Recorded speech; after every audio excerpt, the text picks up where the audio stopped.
All right, so notice how I have a link here called Azure SSO Page.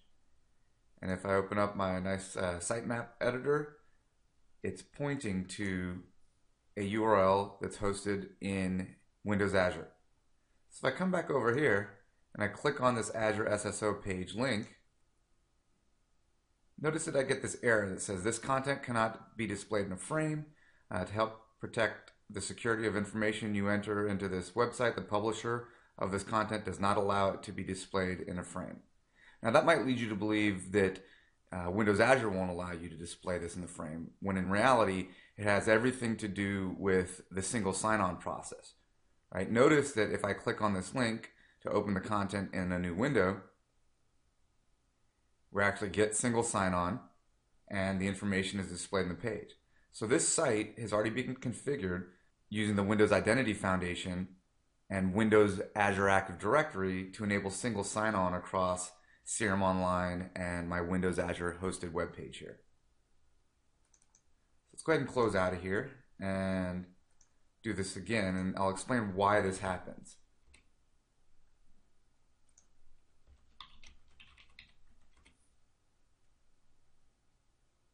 So I'm going to go ahead and hit F12 to bring up Internet Explorer's developer tools.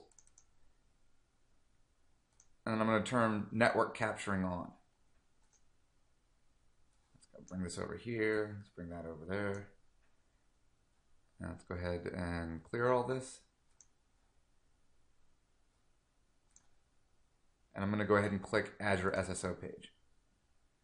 Now notice this login.microsoftonline.com URL.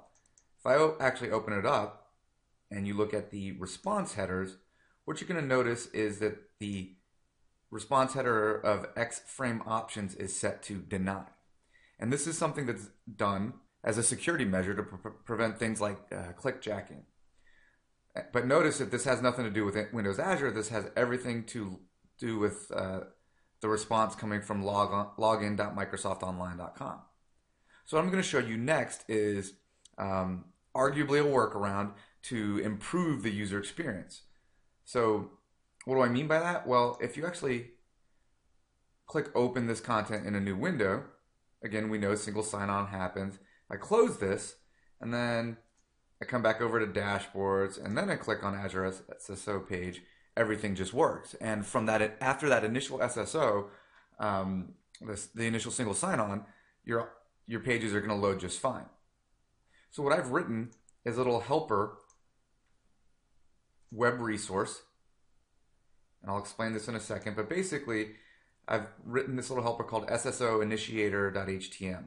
CRM Online allows you a limited set of query string parameters through predefined query string parameters, and one of those is data. So what I'm using here is the data parameter to pass to this web resource the actual page that I want to load. So this Sso Initiator is a reusable page that you can use on multiple links. I'll go ahead and copy this and paste it over here. We'll go ahead and publish it. While we're doing that, I'll close this out. Okay, publish is successful. I'll log back in.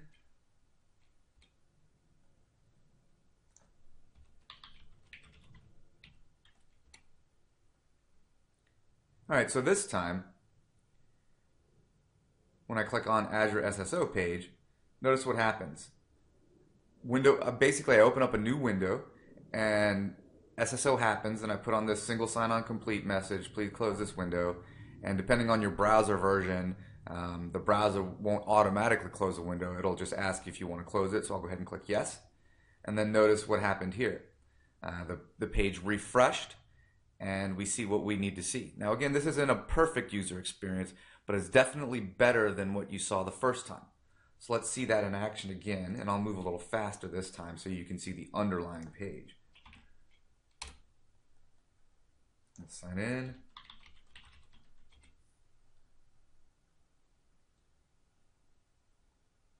I'll go ahead and click this link, say yes quickly.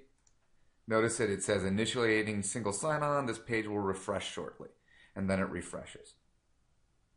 And so I went through and I tried a number of different approaches on how to automate this as much as possible to make the best user experience. And one of the approaches I had was when you pop up this secondary window, do cross-document communication using window.post message.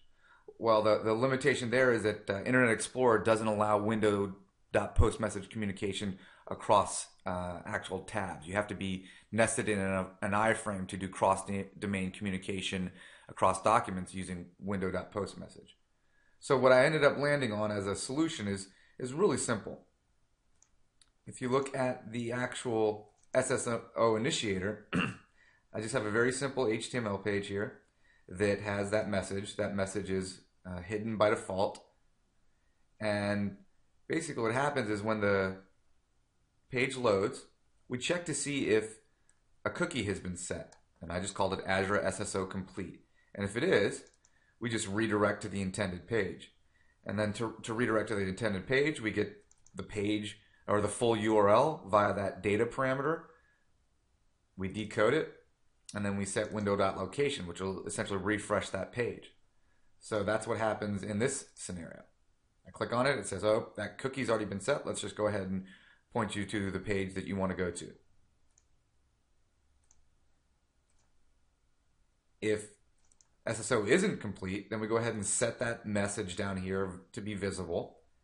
And then if SSO is initiated, if SSO hasn't been initiated, then we go ahead and set that cookie, and then we open up a new window to that Windows Azure hosted HTML page. When this page refreshes, notice I've got a refresh statement here. When this page refreshes, we'll kind of go through this conditional again. Azure SSO will have been initiated. We'll then also set Azure SSO to be complete, and then we'll redirect to the intended page.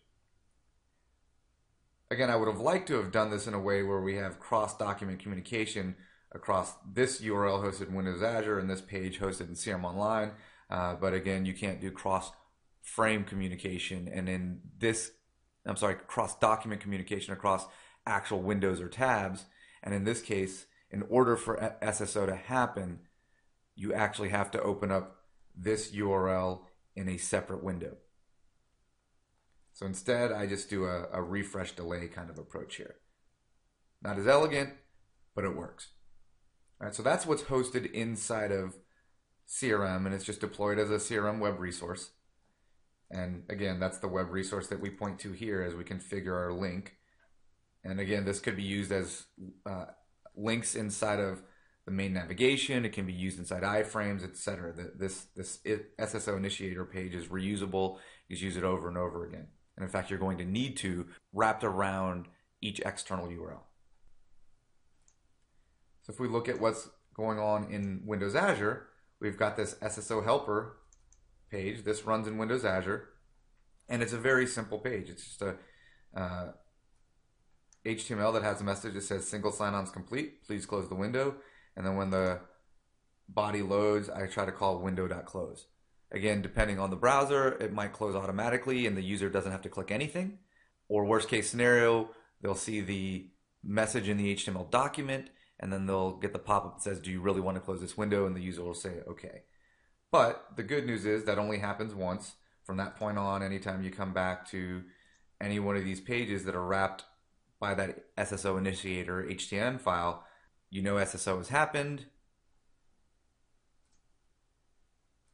and pages just load. And so this is really a one-time kind of thing. The first time the user logs in for the day, and from then on out, everything functions as expected.